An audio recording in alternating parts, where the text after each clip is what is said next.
ఆ ప్రేమ జీవితాలను మారుస్తుంది. యేసయ్య చూపిన ఆ ప్రేమ ఆయన సహోదరుడు అయిన యాకోబు హతసాక్షిగా మారి దేవునికి మహిమకరంగా జీవించే ఒక మార్పుకు కారణమైంది. అర్థం చేద్దాం సంగమా.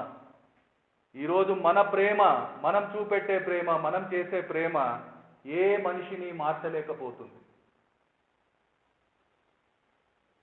దేవుని వైపు నడిపించలేకపోతుంది. ఇది మనం అర్థం చేయాలి.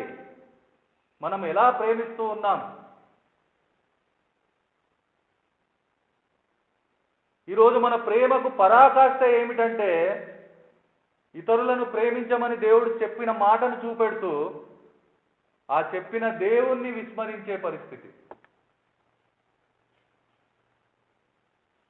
ఆయన ఇచ్చిన బాధ్యతలను